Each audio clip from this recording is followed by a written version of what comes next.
Yes, may pasok. Kanina pa namin pinag-uusapan. Kailangan Sa yung SM. kasi yung asawa na yun. Dito sa SM Baliwan. Sa Ace Hardware daw. Saan yun? Sa baba, taas? Sa labas lang daw, dun sa may... Katabi ng guard. Hindi ko Sa gilid-gilid daw. Ako din, di pa nakakarating ng SM. Nakarating na ako doon. Punta tayo bukas. Hindi na. Ay, hindi sa Friday na bro. Friday. Huwag naman sa Friday, hindi na makasama nun. Alis na siya. Alis na ng Friday. Eh di ano size tayo lumakad?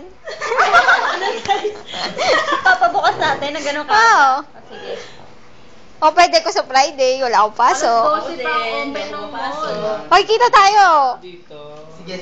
SM. Yes, agatin Jason. Yay. Sagot ni Jason. Wow! Pinag-tribong kami! Hindi na pumasok. Ikaw, mag-OT na lang ako. Special na holiday yun. Nagkita pa yun, 30%.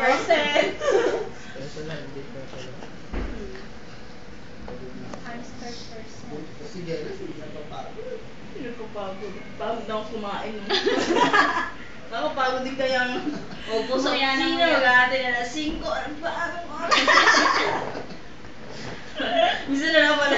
Ako pinabantay ko pag ang gulo ng mga manager mo, hindi ko umuuli. Nakikakuha tayo si Menchi, nasa Mega Mall lang, may uuwi agad. Alas 2 pa lang. Nasa pista na ako noon. Eh, ngayon bigla Pumasok siya ng alas 10, alas 2 uwi na siya. Tapos 8 hours yung bayad niya. Unfair.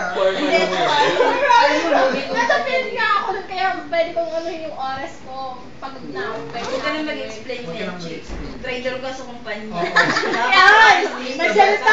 Magsalita na ka online maghapon. Oo nga, at least ako yung email lang sa loob ng smart ring kaya ko. Pwede nga na yung wifi. Pagka kami ka-chat ako sa